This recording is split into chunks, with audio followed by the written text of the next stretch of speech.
कल मैंने एक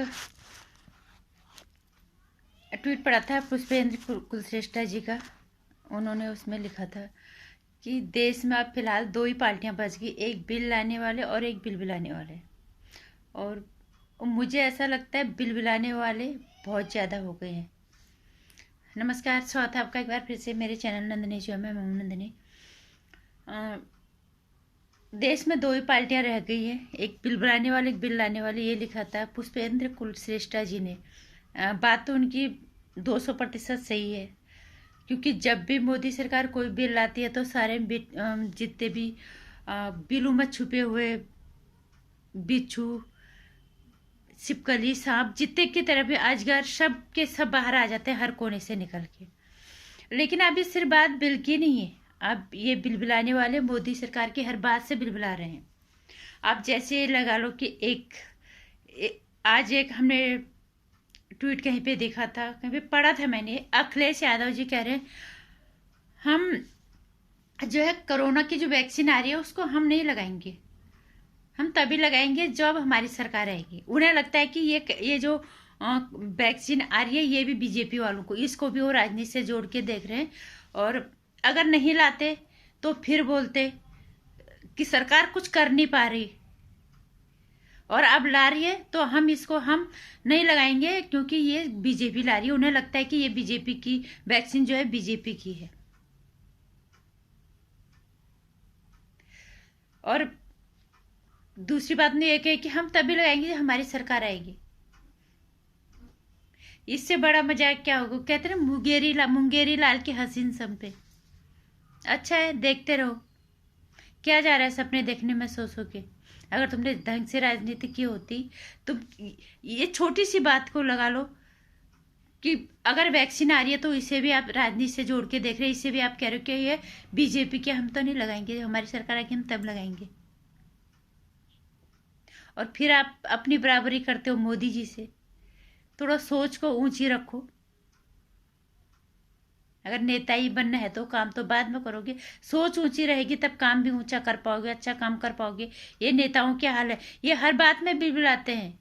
पुष्पेंद्र कुलश्रेष्ठा जी ने तो ये बोला था कि बिल लाने पे, ये बिल लाने पे नहीं, ये मोदी जी की हर बात पे बिल बुलाते हैं।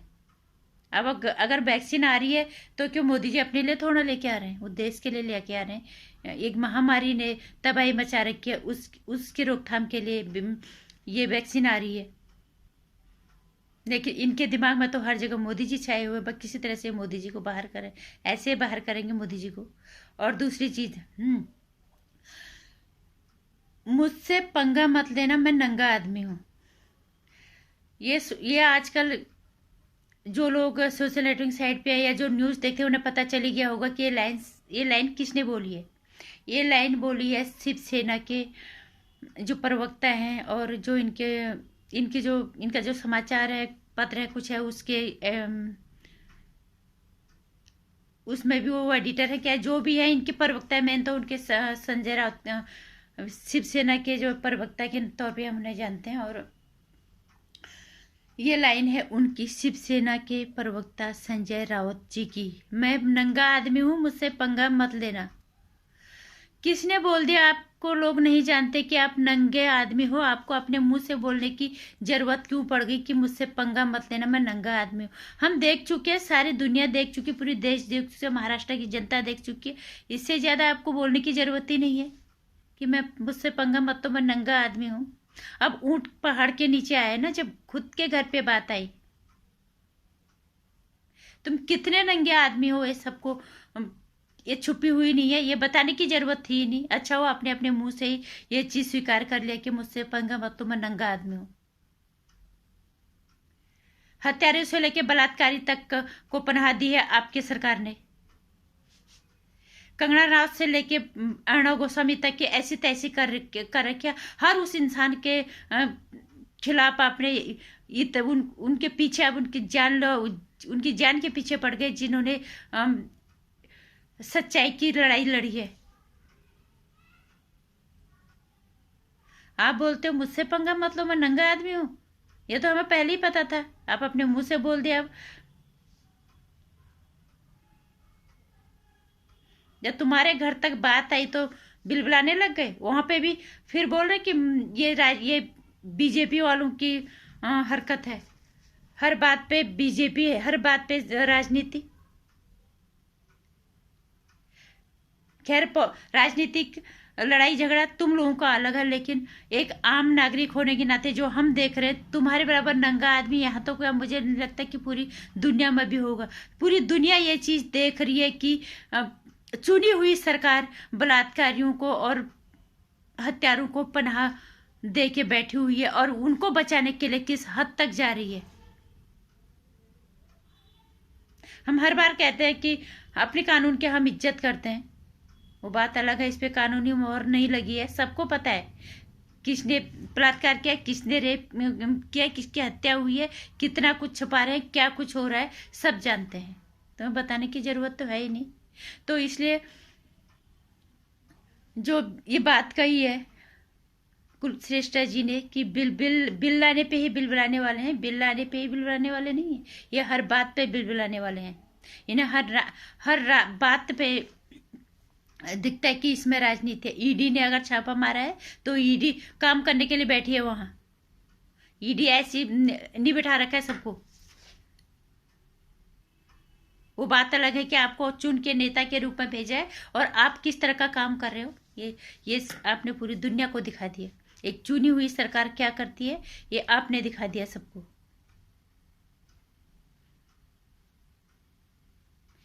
कि किस तरह से एक वो सरकार जिस पे जनता भरोसा करती है, वो जिसे जनता अपनी सुरक्षा के लिए चुनती है, वो इस सरकार किस तरह के लोगों को बचाने में, निर्दोष लोगों को के जान के पीछे हाथ धो के पड़ गई है।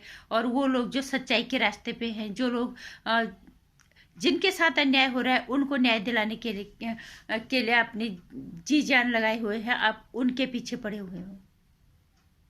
आप यही संदेश देना चाहते हो कि सरकार राजनीति में यही होता है और राजनेताओं को ये चीज की खुली छूट है। लेकिन ये बात जब पहले की होगी कभी होगी, लेकिन आज लोग समझदार हो गए, अब पता चल गया लोगों को।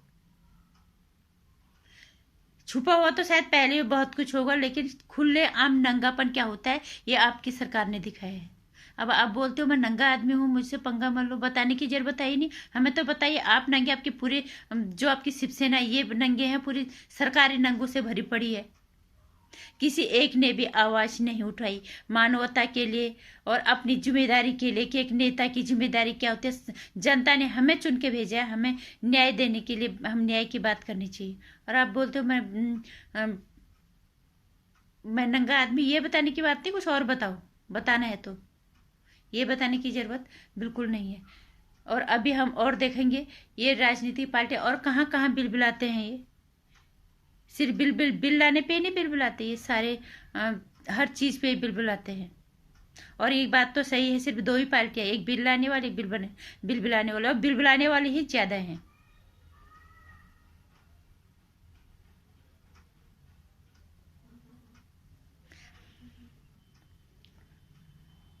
इसलिए अभी आप देखो, अब अपने लिए आपको नया शब्द सुनो और आप किस तरह के आदमी हो हमें पता चल चुका है।